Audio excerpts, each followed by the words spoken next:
कल हमने जो संवादों की बात की, संवाद योजना में जो रावण और अंगद के संवाद है, उसमें फिर आगे वो पूछता है,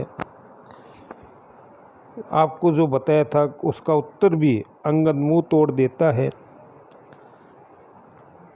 और आगे वो कहता है कि मैं तो क्या है कि जब पहले वो कहता है ना कि मैं दूत हूँ, किसने भेजा है, तो वो कहता है कि मैं तो लंका का जो राजा है उसने भेजा है, लंक नायक का दूत हूँ।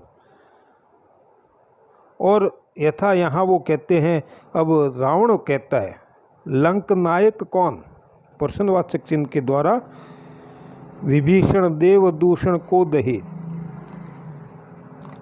अब वो कहता है, रावण पूछता है मोई जीवित होई क्यों, तो अंगद वापस जवाब देता है जग तो ही जीवित कहे को कहे,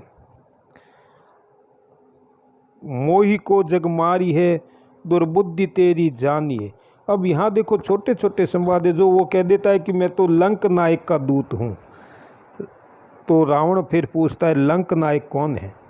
छोटे संवाद है कि लंक नायक कौन है, तो अंगद कहता है विभीषण देव दूषण को दहे, वो है विभीषण है।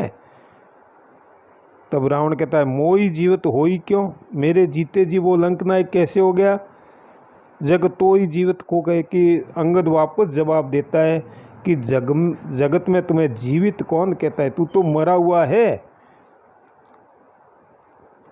अब वो कहता है कि इस संसार में, इस जगत में मुझे मरा हुआ कौन कह सकता है, या मैं मरा हुआ कैसे हूँ, मैं तो तेरे सामने जीवित हूँ, मरा हुआ कैसे हूँ। यहाँ देखो केशव की विशेषता छोटे संवादों में, दुर्बुद्धि तेरी जानिए,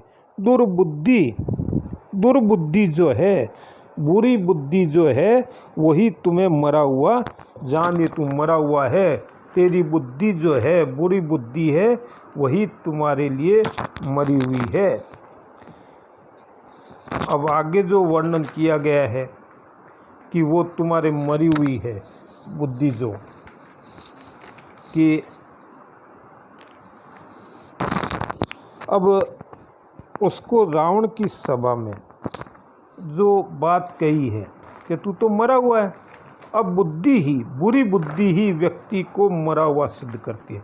अगर व्यक्ति की बुरी बुद्धि हो जाए तो उसको जगत में मरा हुआ ही माना जाता है, बुद्धि से ही बात कही गई है। अब अंगद और रावण की सभा में, अंगद रावण की सभा में श्री राम की महिमा और रावण की दुर्बलता की अभिव्यक्ति इन संवादों में करता है। और ये संवाद महत्वपूर्ण है, व्याख्या की दृष्टि से भी महत्वपूर्ण है। जब व्याख्या आपको कराई जाएगी तब इसका पूरा विस्तार से वर्णन किया जाएगा।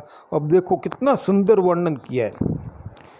और वो कहता है कि राम क्या है, तब वो कहते हैं सिंधु तरयो उनको वनरा तुम पे धनुरेख गही न तरी, बादर बाधत सो न बंध्यो उन बारिधि बांध के बाट करी, श्री रघुनाथ प्रताप की बात तुम्हें दस कंठ न जान परी, तेलहु तूलही पूछ जरी न जरी, जरी जरी लंक जरार जरी। देखो अब क्या कहते हैं, सिंधु तरयो उनको बनरा तुम पे धनुरेख गई न तरी। आपको पहले भी बताया था कि अंतर कथाएं, यहाँ भी एक अंतर कथा छिपी हुई है, सिंधु तरयो उनको बनरा। छोटे छोटे संवाद है। अब इस संवाद में वो कहता है कि वहाँ पूरी बात कह देता है कि उसका वानर तो क्या हो गया, सिंधु तर के आ गया, और तुम पे धनुरेख गई न तरी, तुम पे धनुरेख। अब धनुरेख का क्या मतलब है, अंतर कथा ये है, जब रावण सीता के हरण के लिए जाता है और उस समय वो अपने साथ किसको ले जाता है, रावण सीता का हरण करने के लिए जाते समय रावण किसको ले जाता है अपने साथ, कौन होता है, रावण का मामा मारीच। मारीच को वो कहता है, और मारीच ये कहता है कि भाई राम बड़ा बलशाली है, उससे बैर न करें और सीता को वापस लौटा दें। तब रावण कहता है कि मुझे उपदेश देने की आवश्यकता नहीं है, मैं तुम्हें अभी मार दूंगा। तब मारीच ये सोचता है कि इसके हाथ से मरने से तो अच्छा है कि राम के बाण से ही क्यों न मरे।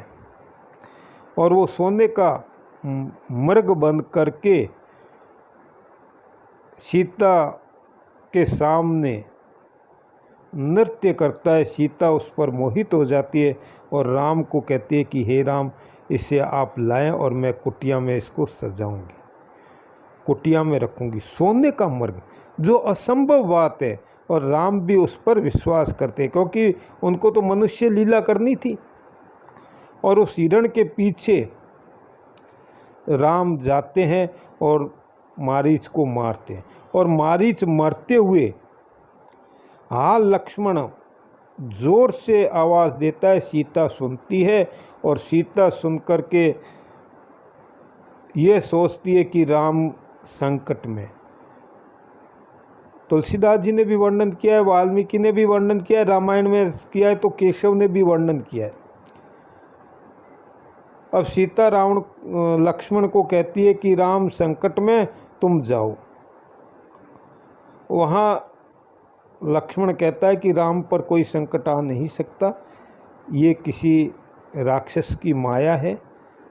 और माँ, राम ने मुझे ये कहा है कि मैं आपकी रक्षा करूं, मैं आपको अकेली छोड़ करके इस वन में नहीं जा सकता। सीता के बहुत कहने पर और कटु वचन कहने पर कुछ कवियों ने इसका वर्णन किया है कि सीता कटु वचन कहती है। और उसी वचनों से आहत होकर के लक्ष्मण जाता है और उस कुटिया के बाहर चारों ओर एक अपने धनुष से रेखा खींच देता है।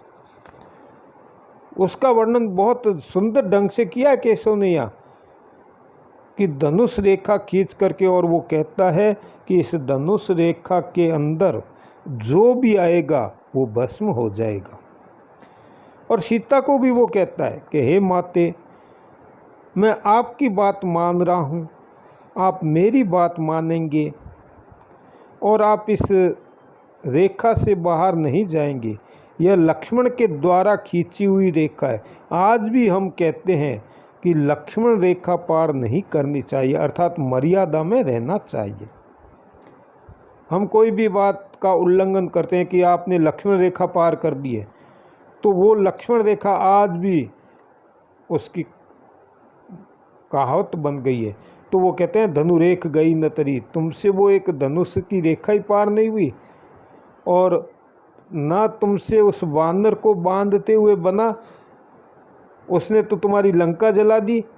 और क्या कहते हैं कि वानर तो बांध नहीं सके, और राम ने क्या किया है, इस समुद्र पर बांध दिया, पूरा बांध अर्थात पुल बना दिया, और वो पार होकर के आ गए, अर्थात उसके भरी सभा में। और फिर वो कहता है कि रघुनाथ के प्रताप की बात तुम्हें 10 कंठ न जान पड़ी, कि तू उसकी तुम्हें अभी तक भी, हे रावण, हे 10 कंठ 10 सिर वाले रावण, तुम्हें रघुनाथ के प्रताप की बात अभी तक भी जान नहीं पड़ी है क्या? तुम अभी तक भी नहीं जाने क्या उनका प्रताप क्या है, उनका ओज क्या है, उनका शौर्य क्या है, उनकी वीरता क्या है? अर्थात तुम अभी तक की मूर्ख बने हुए। यही तो केशव की विशेषता रही है संवादों की।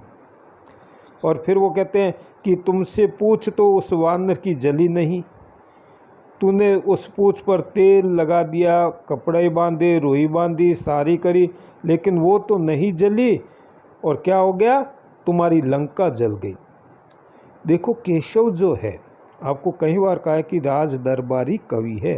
राज दरबारी कवि होने के कारण इस प्रकार उन्होंने क्या किया कि बड़ी सभा में, रावण की बड़ी सभा थी, पूरे सभा वाले थे, और उस बड़ी सभा में रावण का अपमान किया, और उसी अंगद से और रावण जब देखता है कि अपमान मैं इसका करूं तो अंगद ने कर दिया उसका। जब वो रावण ये देखता है कि ये तो अंगद बातों में, सामान्य बातों में नहीं आने वाला है और न ही ये मानेगा और अपमान कर रहा है, तो रावण भी उसको बहुत से प्रलोभन देता है। केशव की विशेषता ये रही है कि छोटे संवादों में वह बहुत कुछ कह जाता है। यहाँ भी रावण उसको प्रलोभन देता है। आपको जब व्याख्या करनी होगी तो आपको ये सारी बातें लिखनी होगी, उत्तर लिखना होगा तो सारी बातें। अब प्रश्न ये भी पूछ सकते हैं, केवल रावण और अंगद के संवाद पर आपसे प्रश्न पूछ सकते हैं परीक्षा में, तो आपको इसको विस्तार से इसका वर्णन करना होगा। और हम